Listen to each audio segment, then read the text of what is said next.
Okay, this is an interview of Michael Canavan at the Lexington Avenue Armory, New York City, August 7th, 2002, approximately 9 a.m. Interviewer is Michael Russert. Could you tell me your full name, your date of birth, and place of birth, please? Okay, Michael Edward Canavan, born January 22nd, 1947, Brooklyn, New York. And what was your pre-service education? High school graduate, year out of high school. Okay. Did you work at all prior to? Yes, I was an electrician. Okay. Were you drafted or? Drafted. Okay. Just tell us about, I guess, your induction and basic training. Okay, induction was through Fort Hamilton Army Base, Brooklyn. They put us on a bus over to 34th Street, Manhattan, and the train station, or later Amtrak or whatever. And they bused us down to Jackson, South Carolina for induction. Then we went off to Fort Hood, Texas for our basic training. Okay, could you describe your basic training? What you... Basically 9 weeks of concentrated hell. It's 8 weeks now, but back then it was a little longer. If you've seen the movie Full Metal Jacket with the platoon sergeant, same guy, different name, same guy. You don't want to piss this guy off. Do you think there was you were picked on being a northerner, especially a New Yorker, by any southerners or anything like that? Yes, that was definitely, it still is. Mm-hmm. That was. They did have situations like that. A lot of World War II veterans said the same thing. Yes, we had quite a bit of that. So, do you think the basic training you received prepared you for Vietnam? Not really. Why? Not really. We were the basic training we had with like weapons qualification, that sort of thing. We had nothing at all as far as survival in a jungle environment. Nothing as far as reacting to ambushes. It was all, World War II type, maybe Korean War type, line of defense type thing. Nothing about helicopter riding. You rode around in helicopters half the time. Mm-hmm. No way. What unit were you assigned to? I was with the 1st Battalion, 50th Mechanized Infantry, Charlie Company. Okay. So when did you end up going to Vietnam? So you just had the 9 weeks and went straight in? 9 weeks we went, they sent me away to radio repair school. I was radio repairing down at Fort Benning, Georgia. Mm-hmm. For I guess about maybe 6-7 months, and then back to Fort Hood again. The original unit I was assigned to was the 1st to the 41st Infantry. When I got back to Fort Hood, they were packing up to go to Germany. Germany gets cold, but there's a war on. Well, they forgot about me. I was transferred down the street to the 1st to the 50th Mechanized Infantry. All right, no problem. They're packing up too. Oh, you going to Germany? Huh? We're going to Vietnam. Whoops. Okay, could you describe you going to Vietnam? Okay, they basically packed us up, all our equipment. We were mechanized infantry. We had armored personnel carriers, a couple of small tanks. That's about it. They packed us up, shipped everything out to California. They put us on a troop ship. The USNS John Pope, I believe it was. And for about a month, we floated across the ocean to go to Vietnam. When did you arrive in Vietnam? 1967, early 67. Okay, do you remember what month? It was probably July, August, something like that. Mm-hmm. Okay, why don't you just describe your experiences from Naval to It was hot, very, very humid. Like I said, we flew around in helicopters half the time. The other half the time we were running around in armored personnel carriers. The area we were working in was I almost consider it like the Central Highland, but it was closest to the coast. In Binh Dinh province, a little town called Bong Son rather, just north of Phu Bai. The area we operated was basically along the South China Sea, which is about, the beach area over there is about a mile wide, and we're going up and down this thing in helicopters and armored personnel carriers, searching villages, cordoning off for the national police to come in and search and look for their contraband people and whatever they were looking for. At the time, in the beginning when I was over there, I was a company commander's radio operator. So I got to run around with a 25-pound radio on my back with a big antenna saying, "I'm here." You know. When we flew in the helicopters, my position was in the door. You couldn't sit on the seats with the radio, it's just too big. And you didn't have time to take it off and put it on. So I had to sit in the door with a strap going across my chest. First one out. Let everybody know, hey, we're being shot at, or it's cool, come on in. That sort of thing. After a while, I rotated back, and I was training on radio operators because it's a very high attrition job, obviously. I rotated back to the base camp, and they put me up on top of a mountain just outside the camp where they had a radio relay site. And we built that. We were basically in a valley, and the communications was really bad because you just can't transmit out of the valley. So we had a radio relay site up on top of the hill. This way we could double, triple our ranges. It was really good. Worked out really well. Till my end of the service over there, they basically broke the unit up and scattered us basically to the wind. This way there wouldn't be any manpower drain in one particular area. I ended up going over with the 101st, who were just coming in country back in '68, and working with them, setting up their operations. They had a couple of veterans with mostly cherry units, so to speak. We showed them the ropes, how to get around. What do you mean by a cherry unit? They were just in country. They were actually doing footlocker inspections in Vietnam. If you can picture this in combat, you know, dotting all the I's, crossing all the T's, and we were hysterical. You know, this is Vietnam. You know, you don't do this here. And they were basically screaming because they had just taken their Airborne away from them. They just became air mobile, and they were not happy because now they're not getting their jump pay. Where are you going to parachute out of an airplane in Vietnam? But, you know, this is life. What are you going to do? When you said you were on a hilltop and you prepared the site, what do you mean? We actually built the fortified bunker out of sandbags, and the engineer unit came up and gave us a little bit of a hand putting these big, I guess like 4x4s in to support the roof on this thing. We actually built a radio relay station up on top of the hill. It was operated through wire from the base camp. We had all the radios up on top of the hill, a little generator to power everything up. A couple of truck batteries, because at night we had to shut everything down so the enemy didn't know where we were. But all these antennas, big cluster of antennas up on top of this hill. We had a tank up there, but not really a tank, but what they called a duster, which was a modified tank where they ripped the turret off and they put a 40mm anti-aircraft gun on it. You wouldn't want to be on the wrong side of this thing. Like the World War II movie where they're trying to shoot down the Japanese kamikazes or whatever. Put that gun on the tank.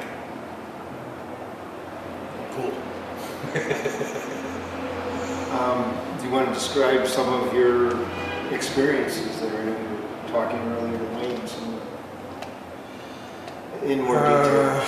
Yeah, we had some unusual situations. I had the bullet home with my name on it, literally. We were going through a village and being a radio operator, had the antenna up, and talking on the radio, heard something and saw something on the side of my peripheral vision that shouldn't have been there. I turned around, as I'm turning around, I had a 45 at the time, drawing the weapon. This guy had the biggest rifle I ever saw in my life, pointed right at me.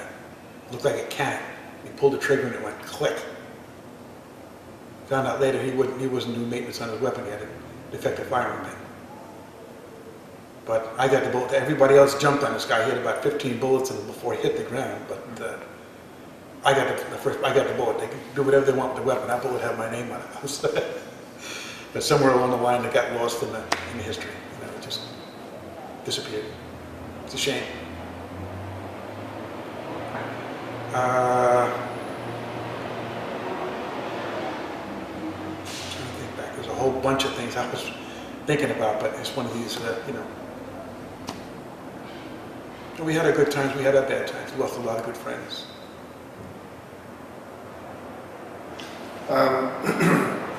Do you think that we should have been in Vietnam? The way the propaganda was at the time, we didn't mind too much. We were allegedly over there freeing these oppressed people. But later on, when we came back and we found out the real story, we were all kind of annoyed about it, because basically this war had been going on for like 20, 30 years before we got there. Been going on since before World War II. They've been fighting for their liberation from the French or whatever. Then they've moved out during World War II, and the Japanese moved in. And when the Japanese moved out, the French tried to come back and said, hey, where have you been the last 4 or 5 years? So they started fighting with them. They pulled out, and here comes the next oppressor. You know, we had no idea what this was all about. We just figured we're going over, these guys are trying to get the bad guys against the good guys, and we're caught in the middle. What were the relations between the American troops and the Vietnamese people in your area, in your experience? We had pretty good relations with them, but we never really trusted them. We never really turned our backs on them. We had a couple of people that would come in and be like barbers, that sort of thing. We never had the little hooch cleaners that you probably hear about most about coming in and cleaning up our little areas and stuff like that. We didn't go for that. But we'd have a barber come in every once in a while. And they had to be watching constantly. We actually caught one of them pacing off a couple of our perimeter fences one day. Probably getting ready to go on a mortar attack or something the next night, you never know. How about race relations within American units? There was absolutely no problem. We're all over there for one job only, to survive, to come back tomorrow, to go back home. There was none of this, oh, the blacks against the whites. Later on, there was quite a bit of that, and there was also quite a bit of drugs and stuff involved later on. We saw very, very little of that, very little. Everybody got along, we're all soldiers, you know, the way it should have been, but sometimes people make issues of things, unfortunately.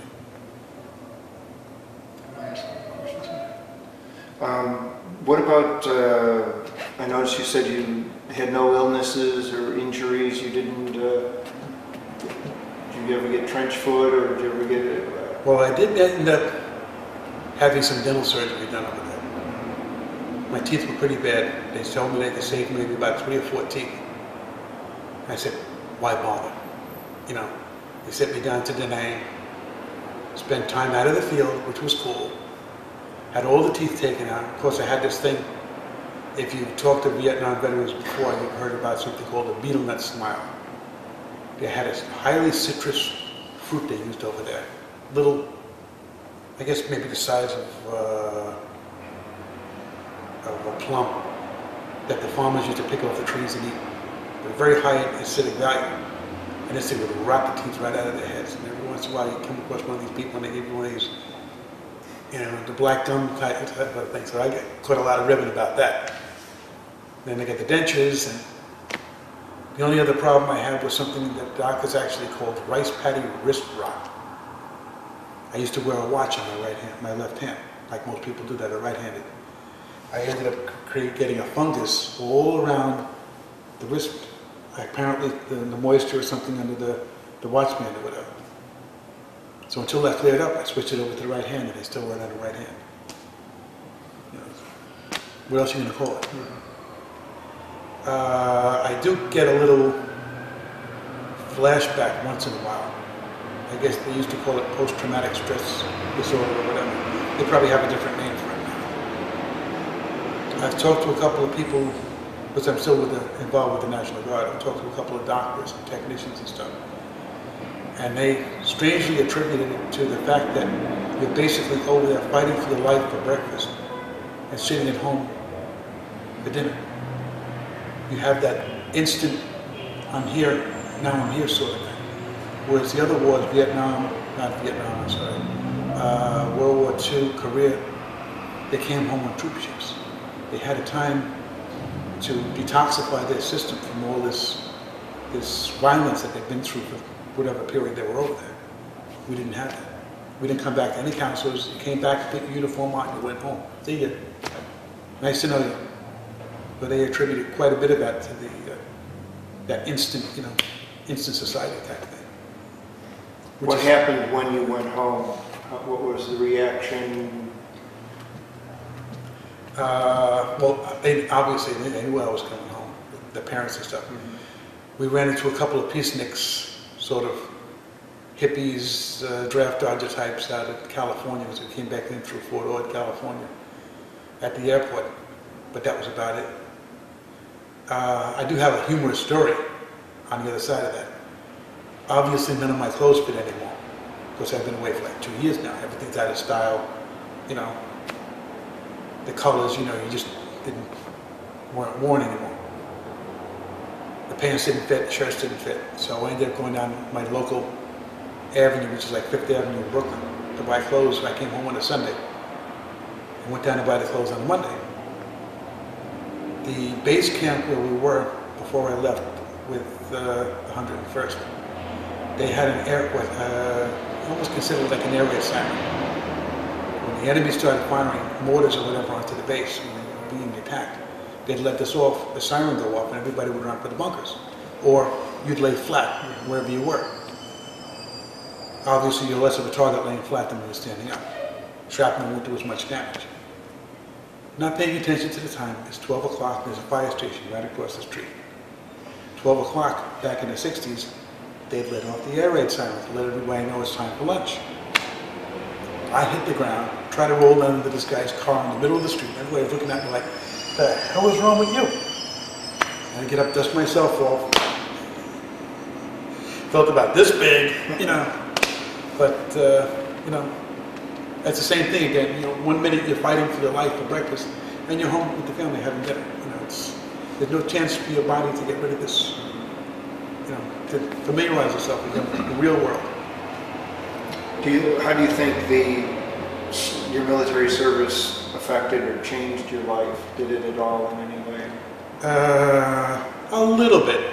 Probably hardened me a little bit more to other people's situations, like with Vietnam. You're actually over there, you're seeing bodies, people dying. Probably hardened me as far as funerals and that sort of thing, more than I would have been if I didn't go. Maybe a little more worldly, because I've actually traveled down. I've been halfway around the world. Didn't see anything. As far as that, I get along with just about everybody now. It's like, I don't know if I would have had the same attitude toward people now I would have if I hadn't gone over to Vietnam, or mixed in with all the other ethnic persuasions, shall we say, in the military, with the Polacks and the blacks and with the Jews and the Orientals and everything else. You tolerate everybody, unless you do me wrong, but that's human nature. Why did you join the National Guard? Okay, 1983, I joined the National Guard. I have 19 years in as we speak. Why did you decide to join, especially that long after?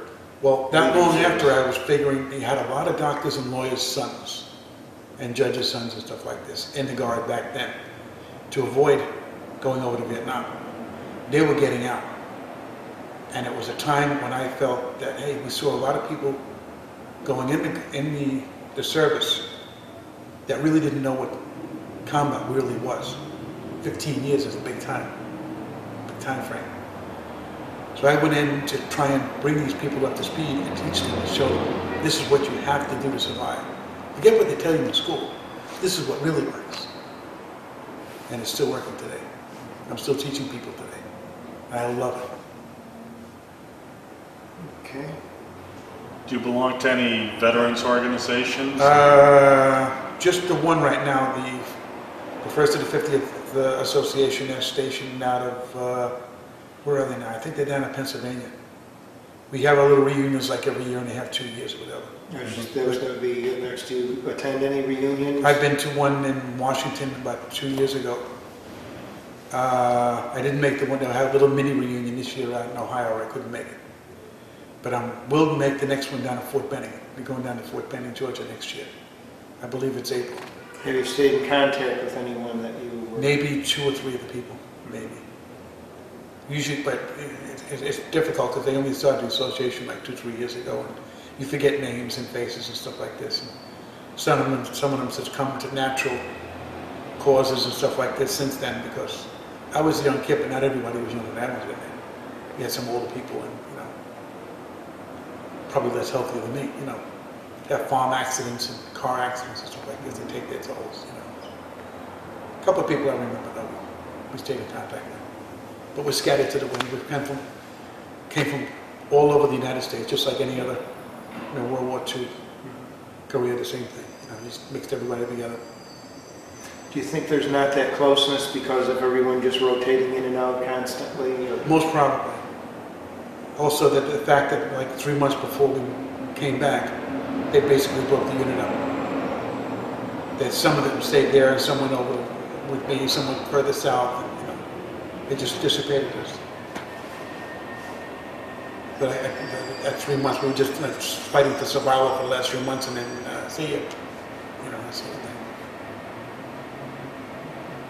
What unit are you with in the National Guard, and what rank do you own? Now I'm a Sergeant First Class with the 230th Signal Battalion.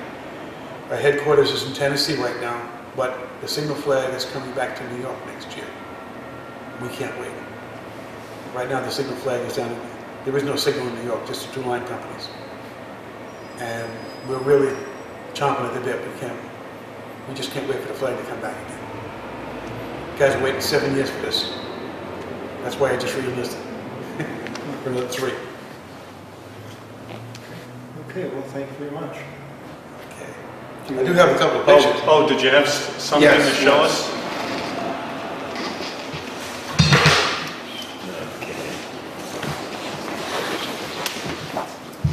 Then and now.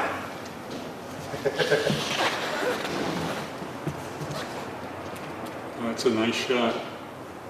Okay, got that one. This is an old, my daughter worked quite a bit on this one.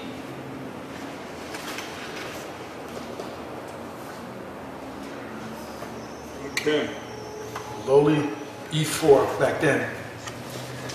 I meant to ask too, were you married when you went over? No. Did you marry after? I married after, a good 4 years after. Okay. Thank you very much. Okay. Let me get that. I don't know if you can get it all in. I got a double-sided thing. Okay, I'm getting a bit of reflection. Okay, hold it right there. I got it. Okay, that's your serial number or social security number. And there's the units that we served with. The year we were over there. Okay, that's nice. 34 years. Still nice. And it's still late. Okay. Where are you going to find something nowadays like that? Yes. I get a 34-year-old car to start the first time. You don't know how much I appreciate this, guys. Thank you. Thank you. Thank you very much.